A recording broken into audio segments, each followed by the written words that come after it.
अमरावतीच्या महानगरपालिकेचे नवनिर्वाचित स्थायी समिती सभापती अविनाश मार्डीकर यांचा पदग्रहण सोहळा रविवारी सकाळी 11 वाजता महानगरपालिकेच्या स्वर्गवासी सुदामकाका देशमुख यांच्या सभागृहात उत्साहपूर्ण वातावरणात पार पडला। या कार्यक्रमाला शहरातील विविध मान्यवरांची उपस्थिती लाभली होती। कार्यक्रमाला महापौर श्री चंद तेजवानी, राष्ट्रवादी काँग्रेस पार्टीचे महासचिव संघटन तथा आमदार संजूभाऊ खोडके, अमरावतीच्या आमदार सौ सुलभाताई खोडके, तसेच उपमहापौर सचिन भेंडे, पक्षनेते चेतन गावंडे, गटनेते तसेच अनेक नगरसेवक व नगरसेविका उपस्थित होते। मान्यवरांच्या हस्ते अविनाश मार्डीकर यांचा पुष्पगुच्छ देऊन सत्कार करण्यात आला।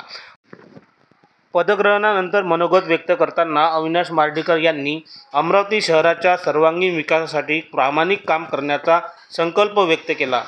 आमदार संजय खोडके, आमदार सुलभा खोडके यांनी दाखवलेल्या विश्वासार्थ ठरवण्यासाठी प्रयत्न करणार असल्याचे सांगितले। तसेच महानगरपालिकेची आर्थिक स्थिती सुधारण्यासाठी शासन व महानगरपालिका प्रशासन यांच्यात समन्वय साधून आवश्यक उपाययोजना राबवण्यात येतील असेही त्यांनी यावेळी सांगितले। अमरावती महानगरपालिकेच्या 31व्या सभापती पदाची आज शपथ घेऊन पदग्रहण केलं आहे। अमरावती महानगरपालिकेला जी आजची परिस्थिती आहे ती परिस्थिती अतिशय आर्थिक बिकट आहे। या परिस्थितीतून मार्गक्रमण करत शहराला उत्पन्नाचे स्रोत निर्माण करण्याच्या संदर्भात चर्चा करून कसे नव्यानं स्रोत निर्माण करता येईल, उत्पन्न वाढवता येईल, त्याचप्रमाणे शासन स्तरावरून मोठ्या प्रमाणात निधी उपलब्ध करण्यासाठी प्रयत्न केला जाईल। अमरावती महानगरपालिकेला 6,41,000 लोकसंख्या असताना LPTचा जो दर ठरवला होता तो फार कमी आहे। आज महानगरपालिका क्षेत्रातली लोकसंख्या 9 लाखापर्यंत गेली आहे। त्यामुळे LPTच्या माध्यमातून मिळणारा जो निधी आहे शासन स्तरावरचा तो निधी किमान 47 कोटीपर्यंत जर भेटला तर अमरावती महानगरपालिकेमध्ये ही जी तूट सध्या महानगरपालिकेमध्ये आहे किंवा जो स्पील आहे, लोकांचं दायित्व आहे, हे कमी करण्यासाठी मदत होईल आणि विकासालासुद्धा चांगल्या पद्धतीची गती मिळेल।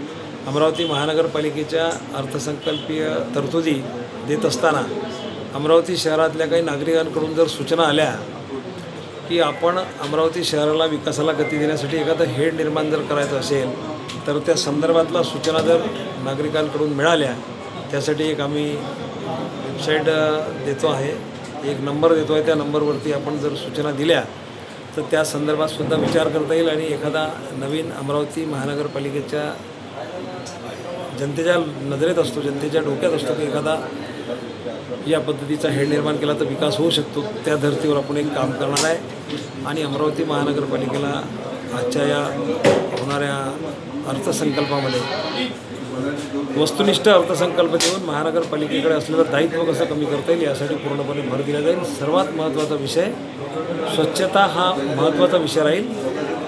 त्यासाठी अर्थसंकल्पीय तरतुदीमध्ये काही जास्त तरतुदी करायच्या असेल तरी केल्या जातील, परंतु मागच्या 3.5 वर्षाच्या काळात जे स्वच्छता पूर्ण खोळंबलेली आहे त्याला गती देण्यासाठी माझा आणि आमच्या सर्व महानगरपालिकेचा प्रयत्न आहे।